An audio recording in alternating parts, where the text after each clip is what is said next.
You've found just stories, simple, heartfelt moments from real lives, stories that remind us how connected we all are through love, loss, and hope. Get cozy. The stories are about to begin.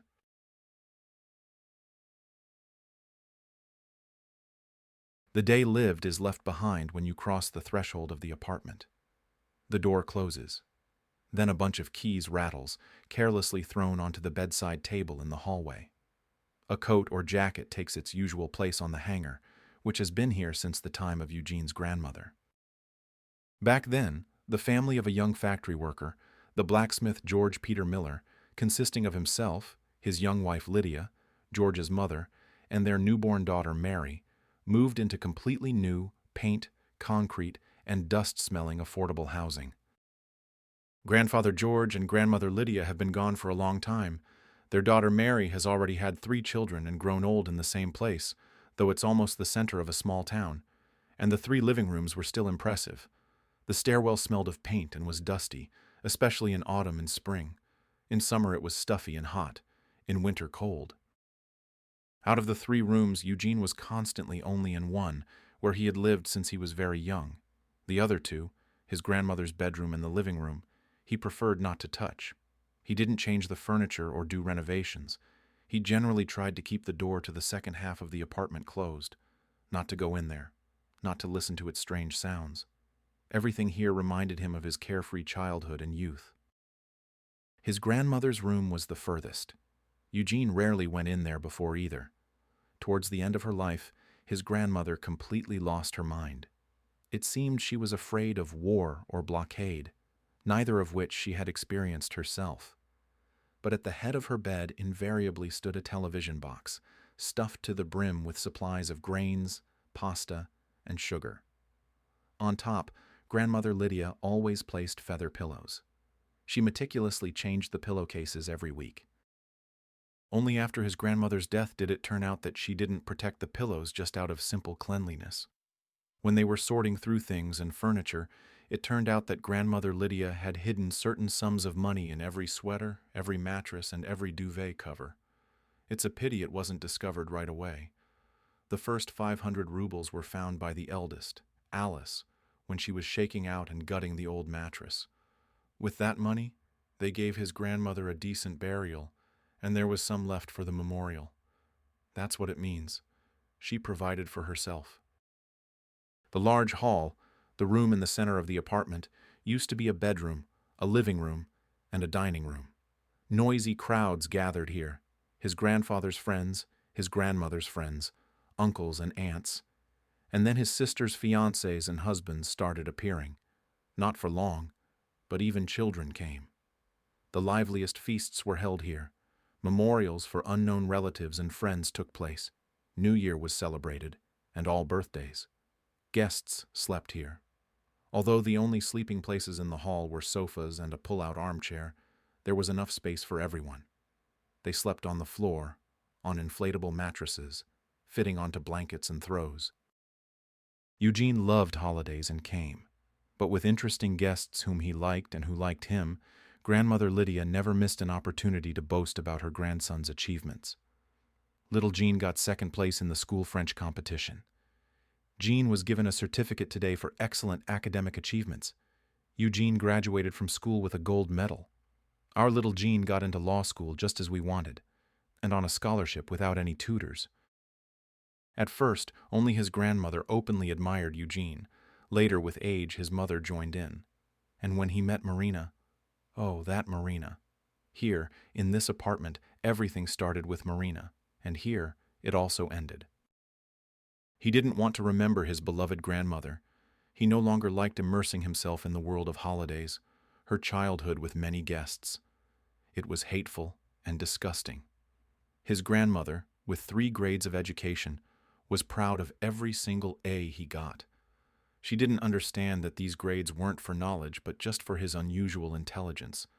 Eugene was simply a bit smarter than an amoeba. He did his homework, he studied a lot. But when his grandmother and mother praised him, like now, he sometimes thought that his problems at work and in life were connected to this. Nobody praises him anymore for completed tasks.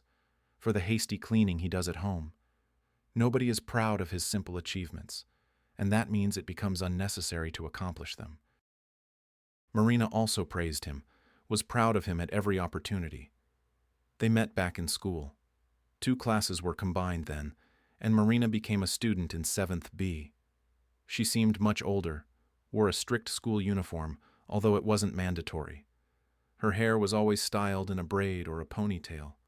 Only on rare school holidays did she allow herself a hairstyle with loose hair, clipped back on both sides with an elastic band or a claw clip. Her strands were always neat. She was known as a bookworm in class and wasn't liked, but Eugene liked her right away. He especially loved her courage and confidence. Marina could argue with the literature teacher for half the lesson. The class relaxed during this time, doing their own things, and Eugene listened to Olivia Catherine lowering grades on yet another dictation.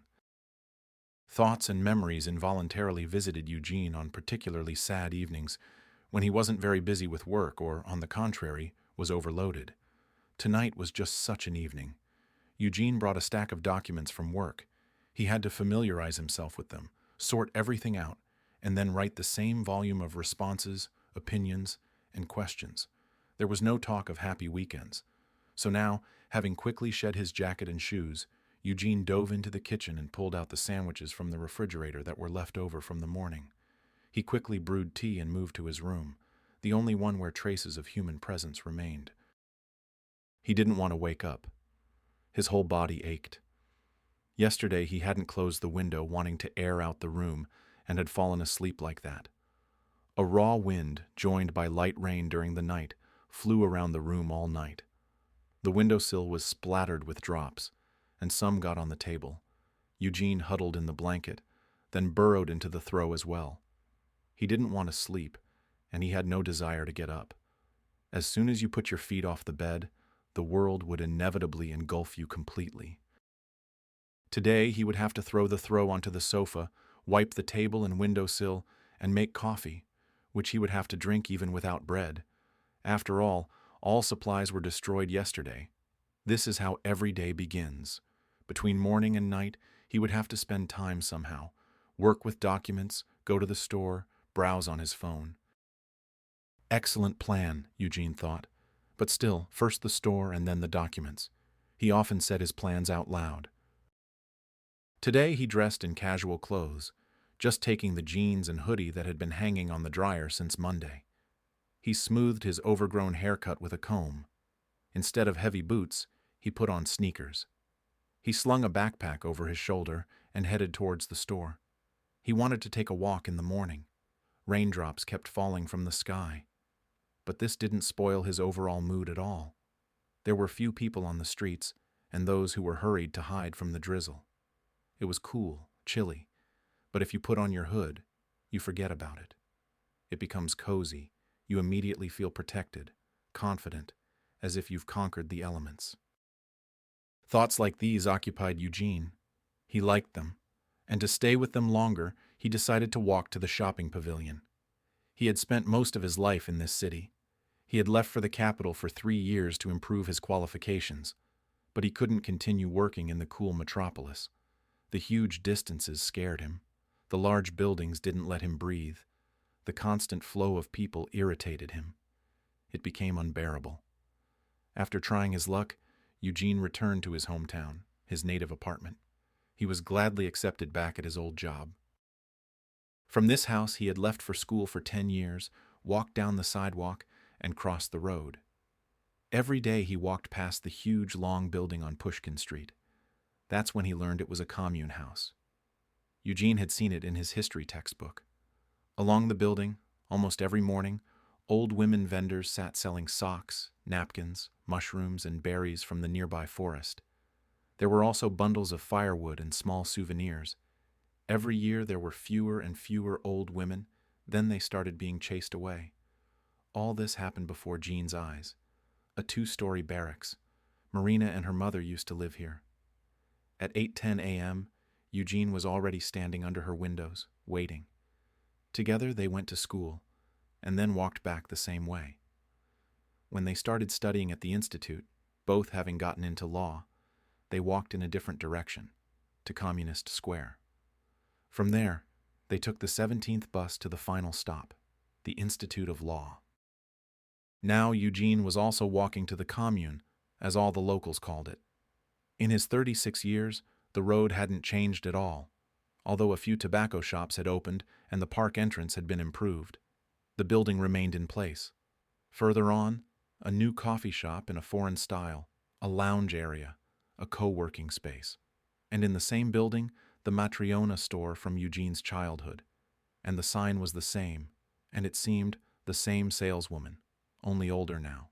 Again, an abandoned one-story building, the former building of the Forestry Academy. The doors here have long been knocked out. There are no windows. It's hard to even notice that a human foot has certainly stepped here. In the evenings, groups of young people gather here, who are now being chased away from the renovated stairwells. In winter, homeless people often find shelter here. Many in the city know that the academy used to have its own bunker, and novice urban explorers or adventurers often peek into the territory to get into the old shelters through the basement. Eugene had been here too. In 10th grade, he asked Marina out on a date. Not to the abandoned building, of course, but to a cafe. He earned his first serious money then and decided to spend every penny on his beloved. The fact that she was his beloved was beyond doubt, but expressing it eloquently, passionately, just didn't work out. Marina always joked, saying they were too young to talk about love, and here was such an opportunity. Romance. A cafe. She took about 3 hours to get ready then, no less. Eugene didn't know this. He went to pick her up at the appointed time, and before that, she had frayed her mother's nerves. Which dress to wear? Or is it better to go in jeans and this top? Marina chattered, trying on first the short blue dress, then the new school trousers. You don't go on a date in trousers, her mother grumbled. And in your top, you'll freeze. You'll get kidney problems. It's not May outside. With great difficulty, Marina found dark tights, put on a denim skirt and a fitted wool sweater. Her mother had knitted it. The question of her hairstyle was quickly resolved, but things were worse with makeup. Marina had both lipstick and mascara. Her mother allowed her to wear makeup but didn't know how to teach her herself. Marina redrew her eyeliner 10 times. Then everyone decided it was better without it. Then she put on mascara. Her eyelashes became unnaturally long and left marks on her eyelids when she blinked. Marina washed off the mascara. Her lipstick was pale pink, the color of her skin. She decided to stick with lipstick and foundation. The foundation was very orange, giving her an unhealthy look. None of it was right. Finally, the lipstick. She had to give up on that too because, due to nerves, Marina was literally eating it off her lips. To hell with this makeup, she whispered to herself and leaned over the sink. If you can't do it, don't try. She applied regular cream to her face so it wouldn't get chapped by the wind. You look absolutely charming today, Eugene whispered to her, putting an arm around her shoulders. Oh, you haven't seen me with makeup yet, Marina joked, as always. Eugene wanted to kill her for that. Why spoil it? He was trying to make everything beautiful, like in the movies, like all girls like. But that was Marina. They ordered dessert right away, lingered over it for a long time, and drank tea. Marina talked about her failed attempts to dress up, how she drew and washed off eyeliner, how she licked her lips and thickly applied lipstick. Eugene listened and couldn't get enough. He wanted to say everything that had been hanging over Eugene for so long like a heavy burden of unspoken words. And then they came out, cheerful, happy, heading towards her house. The sky was already overcast, and the rain was falling in large drops, gradually turning into either hail or snow. Expected for November in these latitudes, they almost ran across the square.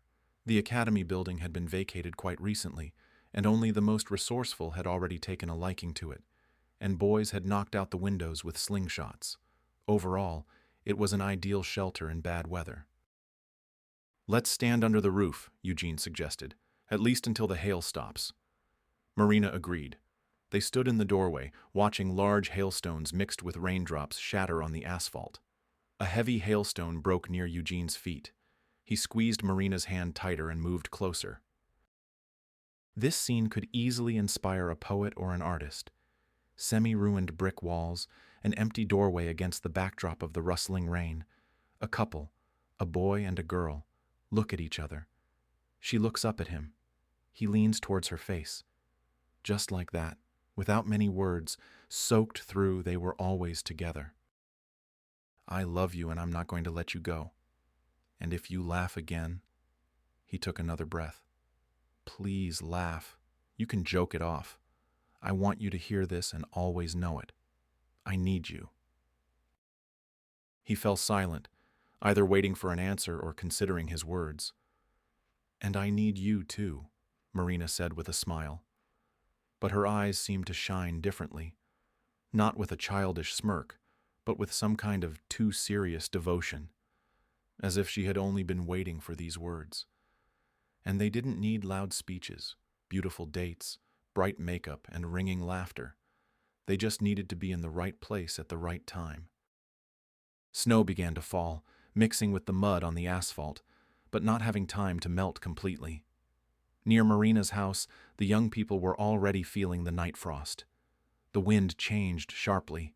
Underfoot was an unclear mess, mud from the roadsides, growing snowdrifts, puddles that hadn't frozen yet. Will you come in to warm up? I wouldn't mind some tea either, Eugene chuckled. And everything will be. There will be tea, and pastries too. And there will be a timid but such a long kiss. A cold bed with rough white linen. In the morning, it will become the coziest in the world. In the morning, you won't want to get up and remember that you're a school graduate in a minute, not a hero of a romance novel. All this will be, or rather was, now it was. Eugene loves to remember that day and that year. A happy time, carefree. He dreamed so much that when he and Marina finished school, they could live like a real family. They would definitely move in with him. He would study, and in the evenings, he would work part-time with his uncle. He was an electrician and already did small repair jobs, and then they would definitely get married. And how happy he, Eugene, would be when Marina said she was pregnant. Quiet family happiness. Naive fool, he often tells himself now. What happiness for you? What did you do to be worthy of it? But now he walked, involuntarily remembering that day, that kiss, those plans for life that would never come true.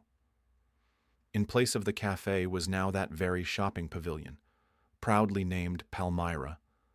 Opposite, a children's hospital and some fast food joint inside a store with cheap clothes and cosmetics, and on the ground floor, a large supermarket. Eugene walked here automatically. He tossed standard groceries into the basket: sausage, bread, kefir.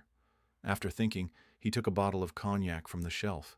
He didn't know yet if he would drink it, but his hand reached for it on its own. And he went back for cheese, a few apples, a pack of cookies, a lemon. He loaded everything into his backpack. The way back no longer seemed so appealing. He had gotten wet on the way here, and the air conditioning in the store had chilled him. Now his hoodie didn't feel cozy, but nasty. He wanted to get home quickly. Eugene left the store, walking quickly towards home. He found himself on the academy side again.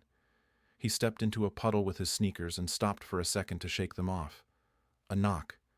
Strange, like a hammer hitting a radiator from the inside.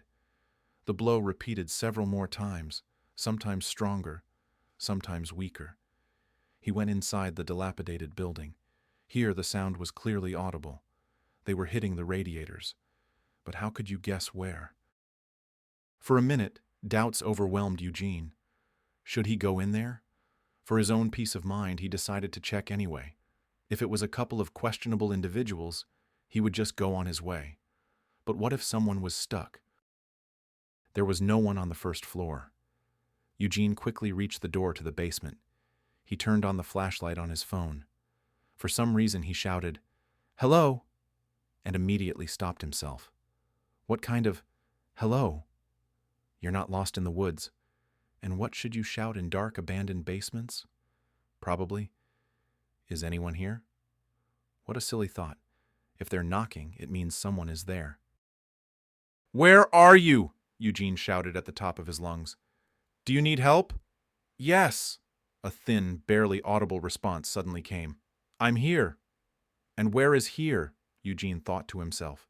But out loud he said, "Keep talking to me so I know where to go." "I don't know where to go," the same thin voice replied, barely audible. "My leg hurts. There's a door here painted with colorful paints. There's a devil drawn on it." Eugene looked around. Well, there's a landmark. There were no doors to rooms along the walls, so he had to go further down the corridor. "Here's the first door. There's no devil on it, only swear words. Further on, another one. It's locked from the outside. There are arrows, dates, signatures on the walls. Adventure seekers left a reminder of themselves. Further on, a fork in the path." Eugene shouted into the darkness again. "Should I turn right or left?" "I don't know." The voice grew weaker. "Towards where the light is visible." "Left, then." He had to look for some crack to the outside here. A little light fell into the corridor.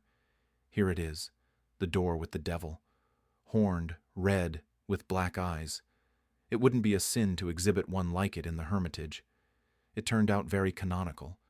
The door was slightly ajar, so Eugene had to lean on it. The room behind the door was empty. There were some pipes along the walls. He looked closer. A figure was lying by the far wall, quite small. "Okay, I'm here. What happened?" Eugene said as cheerfully as possible. "I'm here, and my leg hurts. I fell off a pipe. There's a kitten sitting on the floor here." He was just a child, a boy about 6 or 7 years old. Next to him was a backpack, a white shirt, a vest, and trousers. A schoolboy, Eugene thought. The child's foot was unnaturally twisted. No need for a fortune teller. It was a fracture. There was no doubt about it. "How did you end up here? What's your name?" "Stefan," the boy said. "I went after a kitten. He climbed in here and I wanted to save him. They say homeless people live here. And I climbed after him. And he went onto a pipe. I wanted to get him down. He jumped. I fell. And my leg got stuck. It hurts now." The boy spoke everything hurriedly, disjointedly. His voice trembled. His face was tear-stained and very hurt. "Hello, Stefan. I'm Uncle Gene. I'll help you now. Let me carry you out of here. Your leg seems to be broken. You'll have to go to the hospital." The boy got scared. "Mom will be upset." Well, I'll be, Eugene thought. He's thinking about his mom, about the kitten, but didn't react to his broken leg. "We'll call a doctor now, and he'll tell us if you need to go to the hospital or not. And Mom, I think, will only be happy that you're okay. Come here." Eugene reached out to embrace the boy. Eugene carefully examined the broken leg, as gently as possible, even tenderly. He instantly understood that the situation required immediate intervention. The child was clearly in pain, but he was holding back tears. But Eugene's nerves were starting to fray. He barely remembered his first aid lessons. He knew that an injured limb shouldn't be disturbed. Just in case, he decided not to interfere at all, so as not to make it worse. He understood that he needed to get the boy out of there as quickly as possible. "Uncle Gene, please take the kitten. When I get out of the hospital, I'll definitely persuade Mom to keep him." The boy almost started crying again, so Eugene hurried to reassure him. "We'll find your kitten. Where did you see him?" "He's here. He didn't run away, I think. I closed the door on purpose so he wouldn't hide." Eugene looked around more carefully. On one of the pipes, the ill-fated kitten was indeed still sitting, reddish, with drooping ears. He tucked his paws in, covered his tail. His eyes were full of pleasure. Eugene stepped onto one of the pipes and with a gentle movement scooped up the kitten. It didn't resist, calmly went into his arms. "Put him in my backpack so he doesn't run away," the boy reasoned. Eugene hugged the child, holding him carefully despite his weight. With every step upwards, he felt a growing responsibility, searching for something in this forgotten place. And so, with 2 backpacks on his shoulder, a cat and a boy, Eugene emerged into the light of day. From here, he decided not to call an ambulance but to take the boy straight to the hospital. It was faster on foot. Handing Stefan over to the doctors in the emergency room, Eugene left his phone number at the reception and was about to go home. The boy's mother had already been called and rushed to her son immediately. Stefan waited obediently for her arrival on a couch right in the corridor. Nurses appeared near him from time to time. "Uncle Gene!" the boy shouted. Eugene walked over and nodded. "Uncle Gene, just tell me where to pick up the kitten. As soon as I get better, I'll come for him. My phone number is at the reception. Tell Mom to call me. And will you come visit me?" "If you want, I'll come." "You must come," Stefan said, brightening up. "I'll name him Churchill." "Better Chubei," Eugene chuckled, but the child probably didn't understand his strange humor. On top of work, this four-legged happiness had also fallen on his head. Eugene loved animals. Before, when his mother and grandmother were still alive, there was a constant parade of cats, puppies, hamsters, and even pigeons in their house. They felt sorry for everyone and fed them. Eugene consciously didn't get pets. He didn't have enough time to take care of them. And now it had appeared. Churchill. The kitten slept, ate, ran around. In the evening, Eugene sat at the table, buried in his laptop. The kitten curled up on his lap and purred. It suddenly felt so warm, so pleasant. Having calmed down and decided to tell how he was settling in, Eugene decided that he should visit Stefan after all. Stefan had already been moved to a ward. He was half sitting on the bed, looking at some book. Besides him, there were 3 other boys there. With one, his parents were sitting. With another, an elderly woman, probably his grandmother.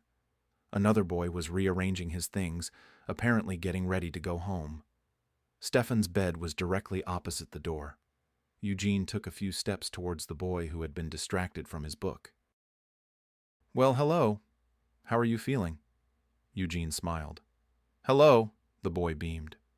"How's Churchill?" "He's fine. Already running around like crazy." "And how are you? Broke your leg?" "Mom says they'll let you go home soon, but you'll have to lie down a lot. She just went out to talk to the doctor so they'd let us go home sooner. She'll be back soon. And when they let me go home, we'll come for the kitten. Mom has already agreed. She was even happy." Stefan spoke just as quickly, trying to tell everything in one breath. "Well, how are you doing, little one? Haven't you had time to get bored?" A voice sounded behind Eugene, and he turned around. A woman approached the bed. She leaned her hands on the backrest, looked at her son, and then at Eugene. A round, slightly tanned face, thin-rimmed glasses. Dark hair, held back by a claw clip, fell from her shoulders. She was dressed strictly, with a hospital gown over her suit. It wasn't difficult to recognize Marina in this woman. She hadn't changed, only looked somehow bigger. Perhaps the jacket with the gown gave her that appearance, or perhaps her slight stoop had straightened and her shoulders had broadened. Eugene was flustered for a second, cleared his throat and asked, "Marina, how are you here? Did you come to see your son? I didn't expect to see you." "So you're Uncle Gene who saved the kitten?" Eugene smirked. Marina's tone seemed condescending to him, even friendly. "Mom, do you know Uncle Gene?" Stefan watched what was happening with curiosity. "Yes, he's my classmate. We even went to the same institute." Eugene looked at Stefan. "We were friends for a long time, actually." Marina hurried to tell her son that he would be discharged the day after tomorrow and wouldn't be going to school for a while. "I'll go then. I still live in the same place. When you're ready to pick up the kitten, call me. I left my number." "Yes, of course I'll call." Eugene said goodbye to Stefan and Marina once more and quickly left the ward. Today had become even stranger. Yesterday, all those adventures with finding the child, saving the kitten. And today, Marina. Could fate have played such a cruel trick? Eugene didn't doubt the existence of Providence. He believed that everything was predetermined, but like this. He felt a mix of emotions, happy to meet Marina, but at the same time nauseous, because he realized he hadn't seen her for many years. He couldn't help but remember those happy times when they spent so much time together, laughing, doing silly things, and supporting each other. Eugene daydreamed on the way home, thinking the meeting would be the start of a new close connection between them. But at the same time, he understood that too much had changed, and perhaps it was no longer possible to return to what was before. Remembering Marina, he smiled and felt a surge of warmth and nostalgia. They were both so young and full of hopes and dreams for the future. They got into law simply because they both got in. Back then, it seemed to them that there was nothing better than being together constantly, studying and coming home at the same time, preparing for tests together, taking exams, and that's how it was for the first 6 months. After the first semester, long weekends began. It had been freezing outside for several days, and the weather wasn't going to improve. They had to spend all their time within four walls. His mother was still living in the apartment then, too, although she didn't bother the young couple. They rarely crossed paths. They quickly left for school or the cinema. Now, the constant presence of people in the apartment started to irritate Marina. Living together didn't seem so fun to her anymore. Obligations somehow fell on her sharply. Although his mother cooked for the whole family, Marina, out of politeness and a desire to learn, also cooked something interesting, bringing recipes from large cookbooks to life. It always turned out differently. Some dishes were successful, others could be safely thrown away without even trying. At school, she could eat lunch in the cafeteria or eat what she had brought with her. Now, Marina felt some kind of pressure from her boyfriend. He didn't directly tell her to clean, but it was noticeable in his behavior that he expected it from her, and the girl tried her best to meet his expectations. And so time passed. Studying was replaced by the room by the kitchen. There was nothing fun or romantic about this life together, nothing that Eugene had promised himself and her. Sometimes she thought that this was the kind of love it was, practical, without unnecessary tenderness. Everything as an independent woman would want. A relationship without excessive passion or romance, without scandals or long arguments. Everyone simply had duties and obligations. The main thing was to do everything by the rules. Then there would be happiness. At other times, thoughts came to her that Eugene had simply started using her. She kept track of him, sometimes wrote to him. And what did he do for her? Sometimes gifts on very rare holidays. There were times when he forgot to congratulate her. Every day there were more and more such thoughts, but they continued to live. Marina also maintained order, cooked. There were also thoughts that this was how it would be now, perhaps for her whole life. Marina would continue to submit to duties and live without love and passion. She adhered to the rules and accepted her fate. But in her soul, she felt emptiness and dissatisfaction.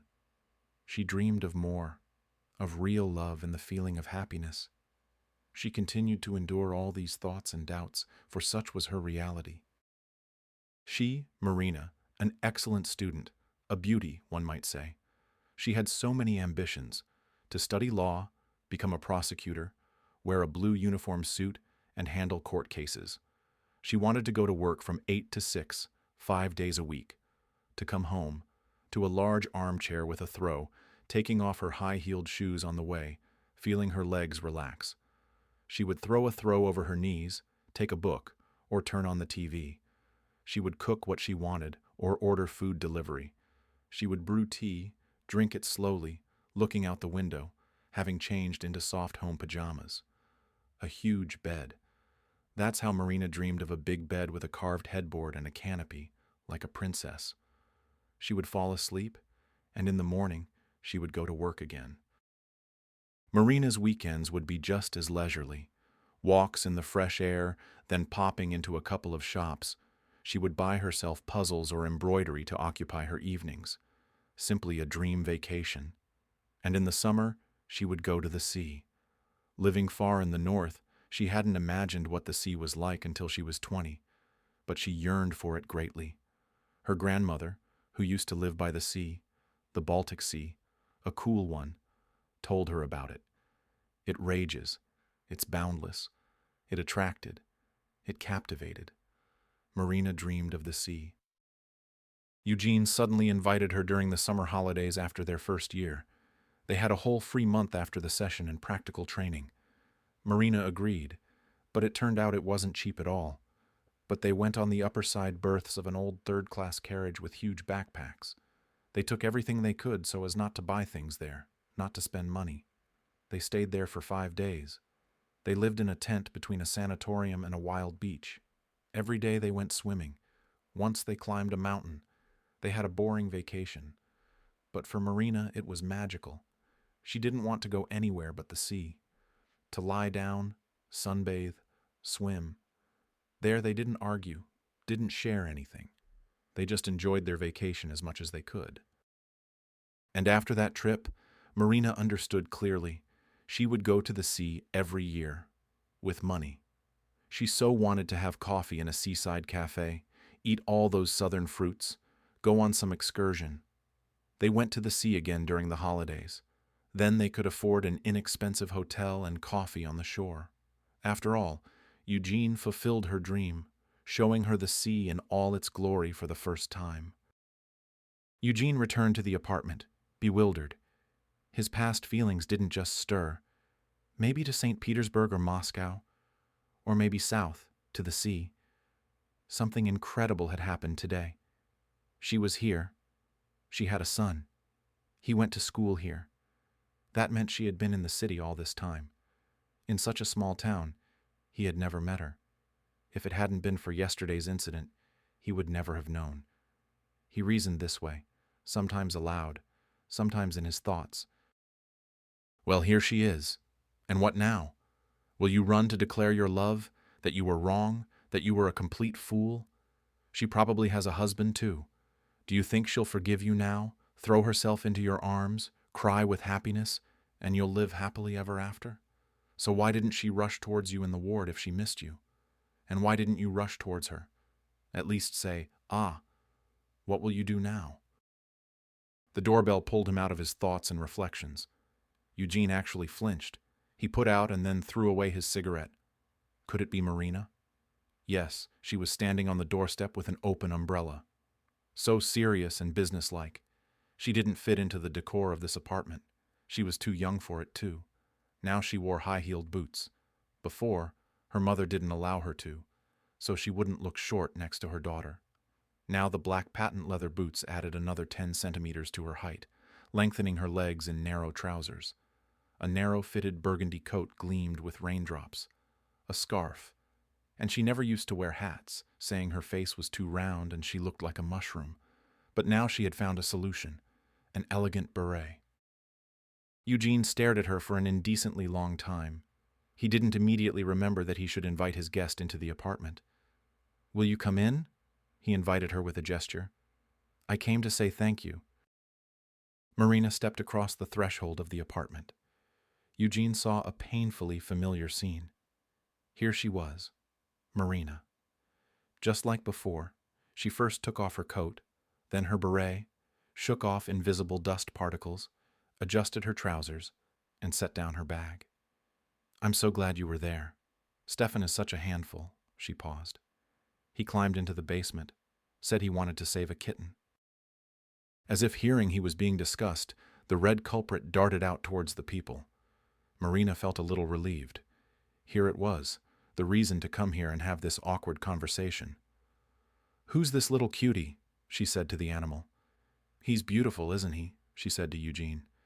"Yes, he's lovely. Tea? Let's have some tea since I'm here." Eugene got out the mugs, filled the kettle with water. It was awkward doing all this in silence. "How's Stefan doing?"